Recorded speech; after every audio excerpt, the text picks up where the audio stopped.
It's Amber Bradley, your host for the unscripted side of LP. It's TalkLP podcast time. 3, 2, 1. 'Cause no one can do it like we do it, like we do it. What's up, TalkLP podcast fans? Amber Bradley, your host. Stoked to be in the hot seat with my good friend, Rhett Asher. What's up, buddy? Hey, Amber, how are you? Thanks so Good. much Okay. for having me. Obviously, I think a lot of people know you. However, we're due the formal introduction, Senior Vice President of Partnership Development for ALTO. So Absolutely. you are an industry veteran. I think everyone obviously knows you know this industry, from all of your different experiences and all different types of environments. I think it's really cool. And I drug you in here on the podcast because it's not, I don't know, man. I talk to retailers all the time and the Alto name comes up frequently. Like honestly, like it was maybe a couple years ago, not so much, but now it's like, oh, who are you using? And people talk about you guys and the success that they're having. And so I feel like this is a poignant conversation. And we have a big announcement for you people listening, but that we're going to do that at the end. Rhett's like, oh no, what is it? But we'll do that at the end. So a few stats before we get started. I throw this over to you. 93% increase in average shoplifting incidents, right? I mean, that's over the last couple of years. That, as reported by NRF, right? We're giving them some shout outs here for these phenomenal reports that they do. Okay. 83% of retailers say levels of aggression and violence are the same or higher, which is the big problem. So we've identified problems that retailers are having with shoplifters, violence, aggression from the shoplifters, organized retail crime. This stat's nuts. 66% of retailers reported transnational organized retail crime against their companies. And that's just in 2024, given in that 2025 report. Like, wait a minute, what? So we're reporting on it. Retailers are arresting, they're apprehending people. Rhett, why are things not getting better? Why are we not getting better where there's no apprehensions? Yeah. No, listen, that's a great question. And we get asked that quite a bit. And listen, at the end of the day, retailers have come a long way in detection, right? They have a tremendous amount of cool resources at their disposal. Everything EAS, cameras that do all kinds of great things, the parking lot readers, like the live view type monitors in the parking lots, license plate reading. They've got great software in their stores to track and monitor trends and look at all the things that are going. But that's the point, is it's all just detection, right? And at the end of the day, without the accountability, that doesn't solve the problem, right? Yeah. And so I think where we've come over the many years that I've been in the industry is, man, there's so much great technology out there to help retailers trend, look at things, detect things, and understand what the problem is. But at the end of the day, if you don't have accountability for those offenders, then the cycle just Yeah. repeats. And you wouldn't believe how many people that I talk to say, man, we have these great tools at our disposal. We arrest tons of people. Man, we're really doing a great job. And it's like, okay, so what happens to those people once you turn them over to the cops or they get arrested? And they're like, well, we don't know. And so I say, well, so technically it could be 4 or 5 of the same people coming into your store hundreds of times and being arrested hundreds of times, but without the accountability piece, they continue to come back. So there's no consequence. And I Yeah. think having no consequence leads to that escalation, right? Somebody gets in the store, steals, gets arrested, they get upset, right? And then when they go to court, or if they even make it to court, which less than 5% of those people ever make it into the court system after they're arrested, then they're just pissed off at the retailer at the store for the inconvenience, right? And the next time they come in, and the next time they come in, maybe they get escalated, from a violent standpoint. So the detection is great, but if you're not holding those people accountable, if you don't close that gap, then it just repeats itself, and the problem's not solved. Well, I love that too. And while you were talking and just what I know about Alto, it made me think, and obviously we both have been in this industry a long time. I won't say because I look so young, but it's really an evolution of thought, right? Because if you think about, okay, what your points that you made about the technology, it's like, yeah, technology is allowing all of these people to be caught faster, or that prevention, it's not really prevention because you're detecting and then you're catching them. But, obviously everybody's talks about the LPRC like bow tie, right? Like where it's like Yeah. right a bang, left a bang. Not stealing your thunder, Reed, just gave you a shout out. But it's interesting because I think as the profession and industry has evolved, it's less about bang, more about the right and the left part of it. And you guys um, obviously sit on the other side after it happens. What do you do? And I think what's really cool is all this stuff on the other side allows them to identify the person. And you guys on the right side are like, we're making sure they don't come back Yep. because are you guys finding, and I hear this, anecdotally, but also statistically, that the repeat offenders are your problem? Like, it's not like the Joe Schmo that just decided to clean out the HBC rack. I mean, it's the repeat offenders that are the problem. Yeah, a lot of people call that death by a thousand cuts, right? It's that recidivism that just keeps happening and happening. And so and you made a shout out to the LPRC, and I think that's super justified because they do a lot of great research on this. And frankly, they've even helped us from the standpoint of explaining where we fit in the ecosystem of loss prevention, right? And so primarily most retailers are, incentivized, their metrics stop at the arrest. Yeah. And so and that causes its own set of, additional issues. People talk about how law enforcement doesn't show up when they call, right? They talk about prosecutors don't prosecute retail crime, right? And then so why should the store even report, right? Because if we report and nothing happens, we're wasting our time. Nobody in this industry has time to be wasting their time, including the prosecutors and law enforcement and store personnel whose main job should be selling, right? Their whole day-to-day job is making sure that product is sold and available for their clients, for their customers. So at the end of the day, where the LPRC really did a great job at crafting that bow tie and showing where we sit is in that accountability gap. So it's post-arrest, right? When the store reports the incident, then that's where we go in and, if needed, help the retailer build a robust case on this offender or offenders, connect the dots with what we call our alliance of retailers. So obviously we work with a tremendous number of retailers all across the country. And so when that person walks into a pharmacy or into a grocery store or, a DIY store, we're able to gather that information from that incident and then connect the dots with that offender who's hit other locations or other retailers in that area. And then when that arrest happens, we're able to present that information to law enforcement and say, this is not a one-off. This is not just a person stealing one time, one item. This is a person who's habitual, who's done this repeatedly. We have the information of the last 10 or 15 times that they've done this. Yeah. In addition, these other retailers. And so when law enforcement gets that information and they don't have to call a store and go, hey, so I need more information, and they don't get anybody, right? Nobody answers the phone, or that person's not on duty, call back tomorrow. Police don't Yeah. have that. And then additionally, the prosecutors, when they get presented a case, they don't want to have to do a whole bunch of legwork to follow up, which is why they just go, is the witness here? Do we have anybody? Where's the video? Where's this? Where's that? It gets dumped. I Yeah. met with a prosecutor a couple of weeks ago in San Antonio, and she said specifically to me, we are busy.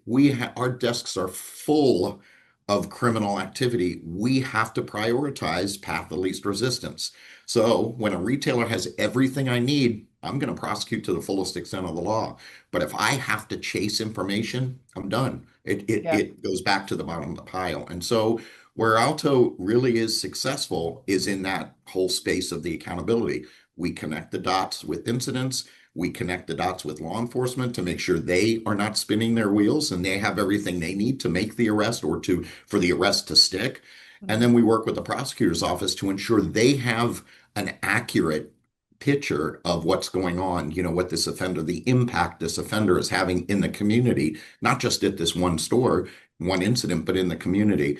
And so when we do that, then that everybody wins, right? Because then that offender is held accountable, whether that's through a stay away order from the location, whether that's incarceration, whether that's restitution, whatever the appropriate accountability or the appropriate adjudication is for that case, the prosecutor decides that. And obviously, if they have the right information, then they can make a good call, and that person is no longer coming back to your stores.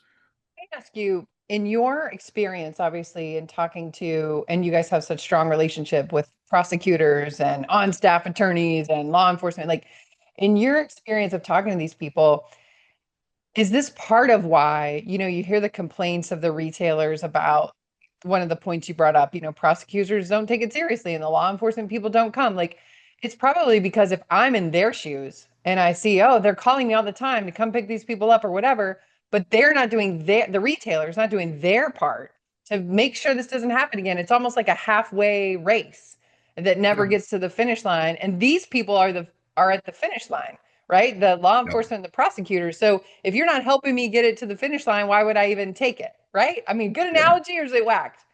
Yeah, no, that's perfect. And that's why we've often used that, from the red zone into the end zone, right? Is it Oh, crossing perfect. the Yeah. goal line so that they do get the appropriate result for the punishment fits the crime, so to speak. And listen, retailers are busy just like everybody else. Everybody's busy. And what we hope to do is just kind of make people enhance their programs, right? We're not in there to change the way they operate. We're not in there to Replace tell them them, or anything like that. yeah, Doesn't make we that doesn't make sense. we are an enhancement to their already great built program, right? So all that technology, all the resources that they spend money and time and effort on, what we do is take that and we're an enhancement to that so that all of that doesn't go to waste, right? So all of the information, the detection, value added information that they are able to produce from everything they're doing, we ensure that that goes to good use. And then that way there's an accountability. So it's really just pushing all, like you said, pushing that over the goal line and ensuring that there is an adjudication or a consequence so that these repeat offenders will stop. Well, it makes me think what you're saying is like nobody's an attorney, right? And in dealing with attorneys, well, I mean, none of us. That's what I'm talking about. None of us. I'm certainly not an attorney, but in dealing with attorneys, I sometimes get, not that I do a lot, but the point, I'm digging myself a hole. The point is the law is complicated, right? And it's not like retail loss prevention executives are also attorneys. So I feel like there could be even this one tiny thing, right, that they need that maybe the retail LP guy thinks they've got a buttoned up case. But there's like the one thing because the law is so complicated and we don't all know it like attorneys do, that it's like, wouldn't you need someone that's kind of taking that, to that knows the ins and outs to get it over the goal line that, Yeah, how could an LP guy be expected to know, oh, well, they needed this one email that shows the chain of the whatever, right? I mean, I yeah, didn't, I'm out yeah. of my depth here, but you know what I'm saying? No, that's a great point. And again, um, that's where why we are so successful is because in every municipality, every city, every town that we operate, our legal team members and the rest of our staff are all local, right? They're all locally hired.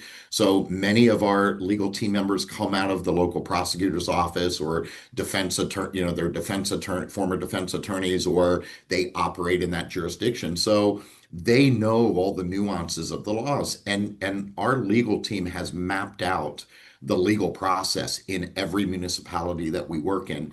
And the one common theme amongst all of that complicated judicial system all across the country, and you're right, no retailer is going to have somebody in every jurisdiction that knows every nuance of the law process or the legal process. We've mapped that out. And the common theme we see is that in those first 24 to 36 hours is critical to ensuring that that case is actually going to be accepted into the criminal justice system. Many municipalities have once that arrest happens, within the first 24 hours, you need to get the relevant information in front of the prosecutor so they can make a determination. Is this going to move forward, or are we just going to drop this and not deal with it? And that's a lot of times where cases get dropped, is because they issue a subpoena and say, we need information or somebody to show up within the next 24 hours. And it sits on a store's desk and nobody looks Yeah. at it and nobody shows up because they don't have no store manager or store associate wants to go sit in court. They don't understand the system. It's not their specialty, right? And so that's where we help, is because locally we know the entire criminal justice system from beginning to end. We're able to navigate that for the retailer, ensure that those cases get picked up into the system. That, like I said before, less than 5% of those offenders or those criminal cases actually make it into the court system. And that's because of that huge gap, and timing is Yeah. everything. And so Yeah, we're it's able complicated. to do that. Yeah. Yeah. So switching gears a minute, because I'm always thinking about the store people too. It's like, obviously, not every retailer is fortunate enough to have like LP in the store, right? So they probably rely on some of these, like you said, store managers or the district guy or whatever, to kind of fill some of these gaps. And you want to talk about like low morale. If they're trying to do their part on their side, and then they keep seeing the same dude, like, there's Bob again stealing my stuff. Like, I'm doing my part on my side. Like, why aren't you doing your part on your side? Like, the corporation to be like, why is this guy still in my store? Like, do you guys see that a lot? Like, when you guys come and engage, it's like, oh, okay, well, people know that guy's gone. Like, we partner with Alto. We're not playing around with these people. Yeah, no, that's a great point. And so part of when we do engage with a retailer for the first time, we do a location by location visit. We know that, XYZ retailer on Main Street and the same retailer with a store 2 blocks away, they could have completely different problems.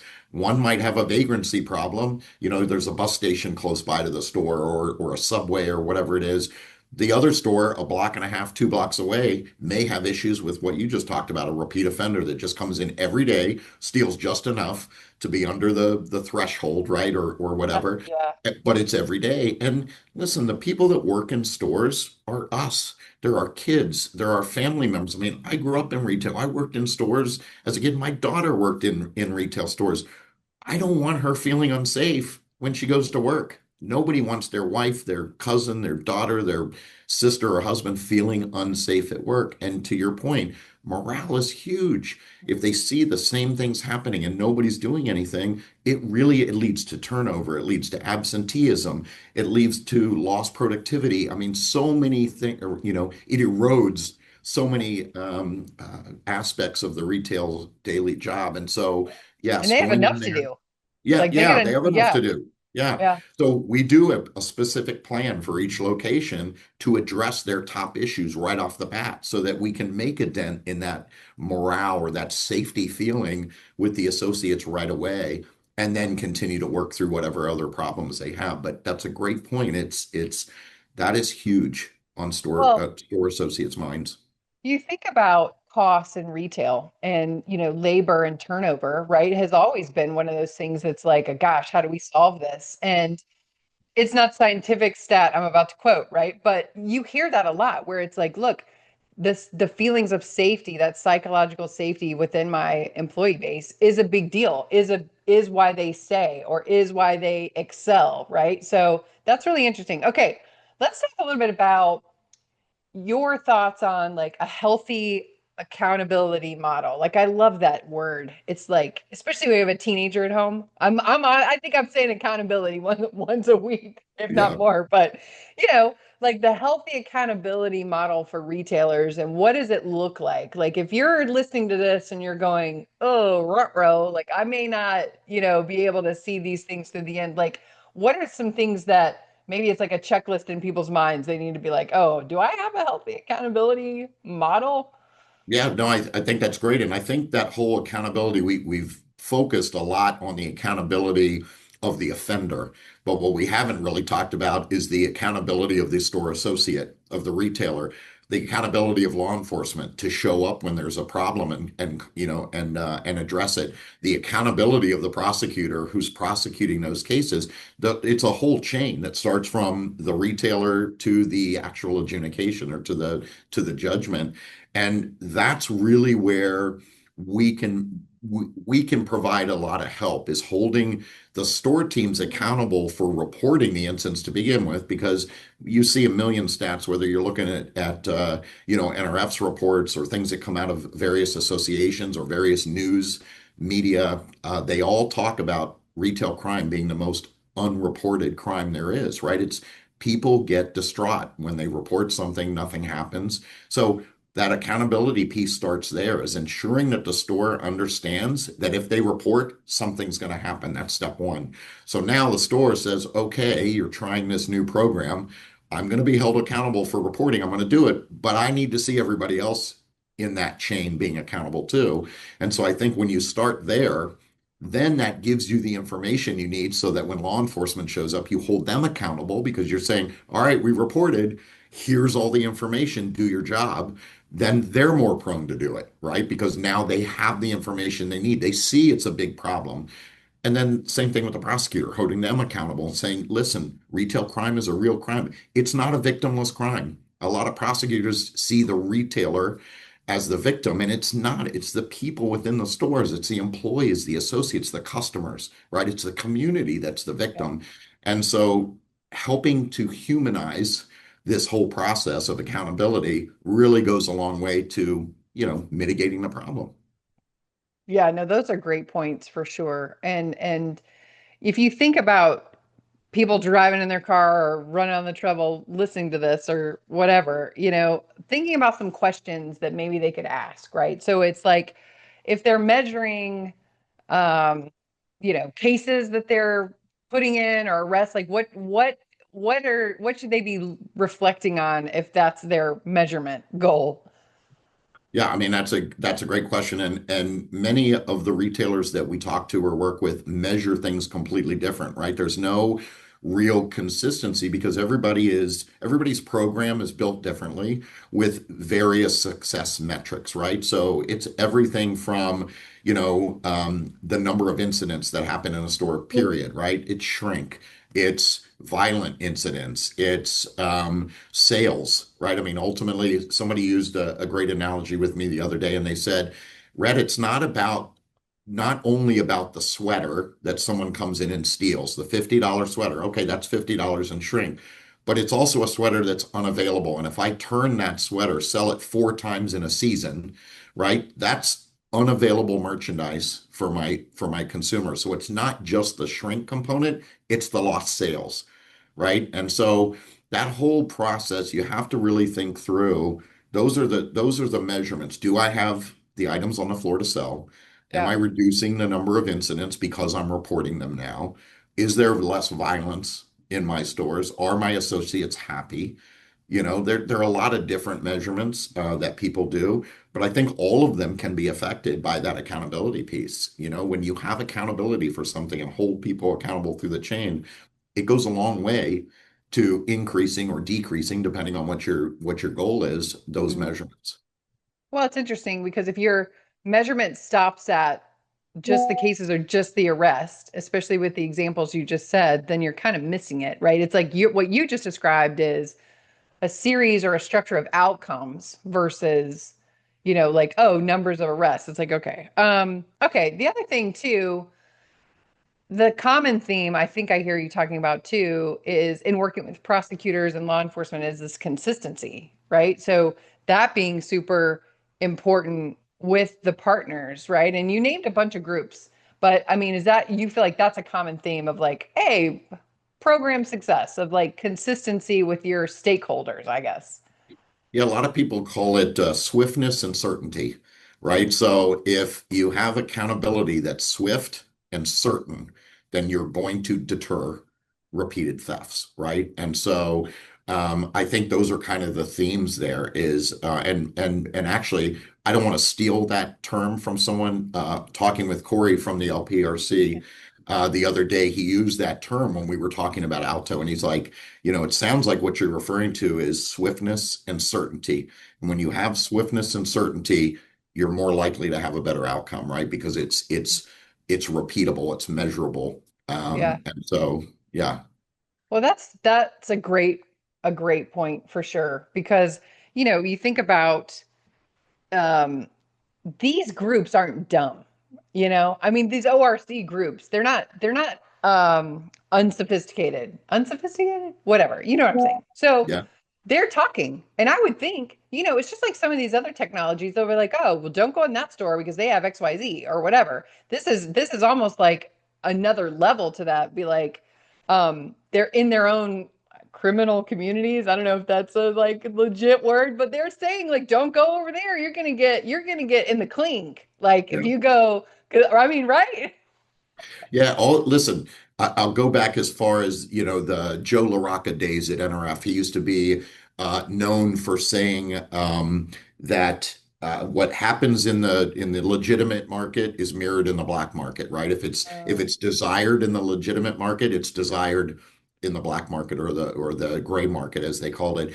And I think you're exactly right. They're just as the offenders, the criminals, they're just as up to speed. Their communication is just as great as ours is, right? And Yeah, so it is very hard without the accountability piece. It's very hard to move the needle because they know how to defeat the technology that we're putting in stores, right? It takes them a little while sometimes, but once they get to learn it and how to navigate it, they're all over it, right? yeah, And again, if there's not the accountability piece, if they do not see a swift and certain accountability at the end, then they're going to talk, they're going to share notes just like we do, and they're going to yeah, stay ahead of the game. And you're just spinning your wheels. You're not kind of catching up. And so I always loved that as, what's desired or what happens in the legitimate market is mirrored in the yeah. gray market. Yeah, you can't think like, oh, well, they don't know. It's like maybe they subscribe to all our, maybe they subscribe. I mean, who knows, right? They're learning and modifying their own They're ways of reading doing Talk LP business. news just like Yeah. everybody else. Yeah. They're listening to this podcast right now. Good luck, dudes. Yeah. Alto's saving a spot for you in the clink. Okay, look, I should say before I move on to our fun announcements, is there anything to wrap it up, as far as um, retailers partnering with Alto? Any last I call these the doorknob confessions, like right when you're walking out of your shrink's office and you go, "Oh, one more thing." And it's like this big, booming confession. Everybody is a shrink these days. Whatever. Don't judge me. Go ahead. Doorknob No, confession. listen, I think the most important thing, if people were to leave this podcast with something, one little nugget or something that says, should I give Alto a try? Should I call him and at least talk to him? Is, this is about a partnership. We are very different for every client we work with because we're people, right? And we're human beings just like they are, that we can kind of adjust and bob and weave to the issues that they're having. And so, we really look at this relationship of accountability as a partnership, and so when we talk to a retailer, the first thing we ask is, what are the issues you're dealing with, right? Globally or as an umbrella issue, but then individually within locations, whether they're your high risk stores, your medium risk stores, your urban stores, or your suburbia stores, what are the issues you're dealing with? And we can be different for everybody. So it's not a one size fits all. It is about how do we solve the problems, right? By holding the people that are causing disruptions in your locations. How do we solve the problem by holding them accountable? I love it. I love accountability. It's one of my favorite words. Okay, to our fun announcement. So Alto is partnering with Talk LP News. We're going to be doing quarterly legal briefings, ORC legal briefings, like Q&A sessions, which will be pretty cool. Alto experts will be the speakers, and it'll basically, a cool update about regional things that are going on. So we've got slicing up the country to do many. You can come to one, you can come to them all. Who knows? So we will have the registration links in the show notes so people can sign up to get on here and ask questions and talk to these experts provided by Alto. So we're super stoked about that and think it will be very beneficial for people that are like, hey, I'm drowning, I need some help. And you don't have to be an Alto client, right, Rhett? It's No. just a just like a helpful thing doing for the industry to help educate on ORC legal stuff, because apparently it's complicated and it's constantly changing. That's exactly right. And no, we're excited about it. Thank you for allowing us to do that. I know our legal team is super excited to share, their thoughts and all the changing nuances of what's going on out there. So hopefully retailers will get some value out of it, and it'll help them navigate the system a little bit better. So, and again, whether you're an ALTO client or not, it's about how do we help each other get better. Yeah. And it's free 99. So why wouldn't you, hop on and get a little advice too? And so obviously we'll also be offering a recording for people that want to hear the presentation through ALTO. So awesome. This has been very beneficial. Thank you so much, Rhett, for jumping in and Talk LP News Hot Seat. Hey, thank you so much for having me. I appreciate it, Amber. Always great to talk to you. Good to talk to you. All right. Keep watching, keep listening. Thanks, guys. See ya. Cause no one can do it like we do it, like we do it, like we do it. Cause no one can do it like we do it, like we do it, like we do it.